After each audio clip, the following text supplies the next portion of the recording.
Mesdames et messieurs, comme beaucoup de gens, ma femme déteste les maths. Vous imaginez donc mon désarroi le jour où j'ai voulu lui expliquer que, dans le cadre de ma thèse, j'utilise les maths pour développer de nouveaux vaccins. Ça a duré des semaines, jusqu'au jour où je lui ai dit « Chérie, en fait, les vaccins, c'est comme le vin. » Bizarrement, elle a paru beaucoup plus attentive.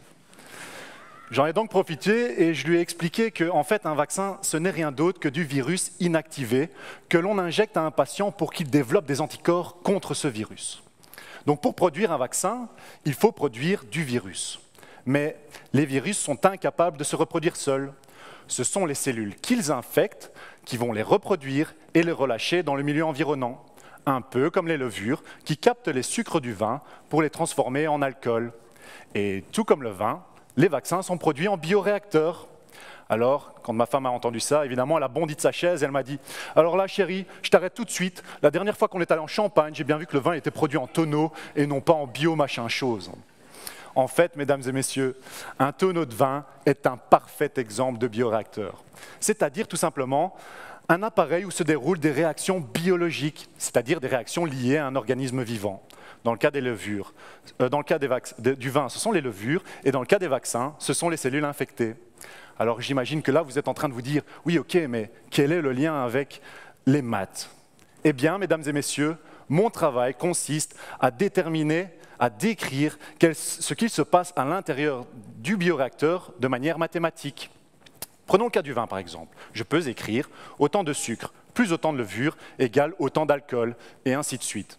Une fois toutes mes équations écrites, je dispose donc de ce qu'on appelle un modèle mathématique, qui est une représentation simplifiée de mon procédé.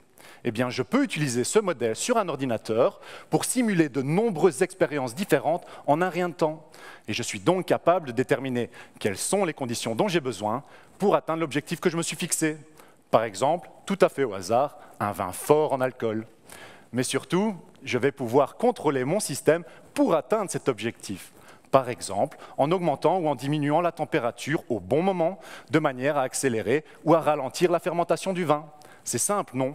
Eh bien, dans le cas des vaccins, c'est tout à fait pareil. Je cherche à déterminer quelles sont les réactions qui se déroulent à l'intérieur de mon bioréacteur, mais également à l'intérieur de mes cellules, pour comprendre comment celles-ci produisent le virus. De cette façon, je vais pouvoir écrire les équations de mon modèle, que je vais ensuite utiliser pour comprendre, simuler et contrôler mon procédé, non pas pour obtenir un bon vin, mais un bon vaccin.